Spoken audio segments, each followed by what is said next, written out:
I met Ann Savage almost 20 years ago. We were introduced by Ariane Ulmer Sipes, the daughter of Detour's director. I wanted to include Ann's amazing life story in my book, Dark City Dames, The Wicked Women of Film Noir, in which I profiled 6 actresses, all synonymous with my favorite film genre. Some of these women, like Jane Greer and Audrey Totter, were nothing like the femme fatales they played on screen. I'd be lying, however, if I didn't admit that there was more than a little bit of Vera in Ann Savage. Here's a quick story. Ann and I met for lunch in Hollywood to discuss if she would be open enough about her life to be part of this project. For several hours, she sketched out the highs and lows of her remarkable story. Then she invited me back to her apartment just off Sunset Boulevard. We had a couple of cocktails, she showed me some of her cherished mementos, and just before I was about to leave, she took me by the arm and said, "Eddie, please come into my bedroom." Well, I followed her in, and suddenly she surprised me by saying, "I want to show you something. Get down on your knees." Now, trust me, when Ann told you to do something, you did it. Then she said, "Look under the bed."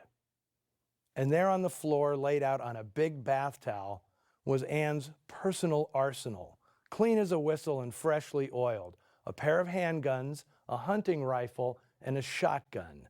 She looked down at me and said, "Okay, I'll do the book with you, and now you know better than to cross me."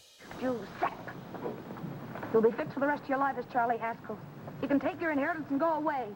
No more worrying about the rent, no sweating, scheming, wondering where your next meal's coming from. Think about that, Robert. This week's viewer question comes from Bob Gorman, and it's a bit of a strange one. He writes, "Detour is the quintessential film noir, yet it is so badly shot and acted that it should have disappeared into obscurity years ago. What is it about this small film that still packs a wallop decades after it was made?" Well, Bob, the reason is that Detour works brilliantly on its own terms. Great films create their own internal logic, aka suspension of disbelief, which good filmmakers inject into viewers almost subliminally. It has nothing to do with objective standards of believability or authenticity. It's memory, not real life. And I'd contend that Detour is neither badly shot nor badly acted, given its short length and paltry budget. Ulmer had no time or money to waste. His strategy was to tell this tawdry tale in a heightened, almost surreal shorthand. Detour's low-rent, ramshackle feel, it's the very thing that makes it distinct and memorable. Now remember, if any of you have a question, be sure to follow Noir Alley on Facebook and Twitter, or use hashtag Noir Alley to share your thoughts with us and other film noir fans. I wish I had the chance to tell the tale of Tom Neal, a bizarre life story saturated in sex and violence with several tragic twists and turns. But that's a tale for another time.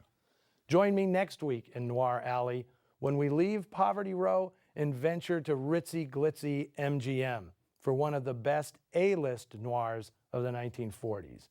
In the meantime, do I even have to tell you? Don't stop for hitchhikers.